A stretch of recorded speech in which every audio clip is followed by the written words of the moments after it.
watched the Olympics and you've seen people that usually win. The difference in first and second place is usually what? About tenth of a second? Most of the time, the difference is hardly even visible to the naked eye. And I know you've seen it in all kinds of races and all kinds of sports. When we see the difference that even just that little inch can make, we usually call it a game of inches. When we see the difference that even that inch can make, and we look at what a 10% increase could make, the 10% edge can make the difference in making the team or not. It can make the difference in starting or not. It can make the difference in getting that scholarship or not. And it can make the difference in winning that championship or not, or it can make the difference in recovering in time to play the big game or not. We all know that we have had that slow motion replay in all the professional sports.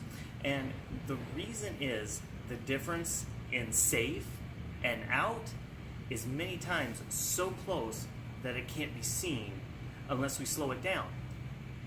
10% gives your athlete that edge they need to win.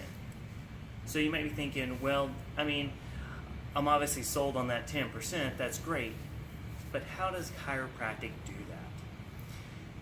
Here's the way it works.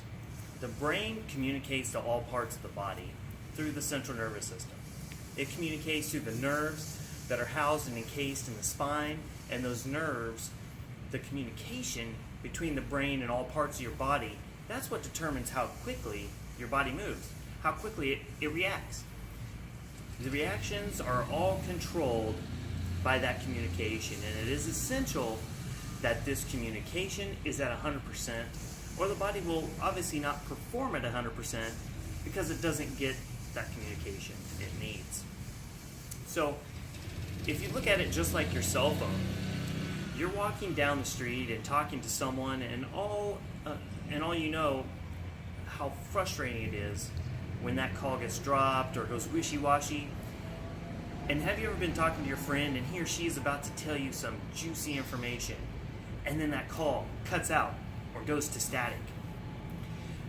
How many of you have ever lost it right at that point and you didn't hear it?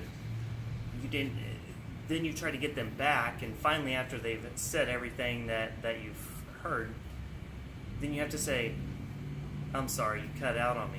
Could you say that again? And how many of you know that one phone call that should have been 2 minutes can take about 5 minutes because it keeps cutting out, because it keeps breaking up, and because that communication line isn't good, and there's that interference on that line, so you don't get the communication, and it takes a long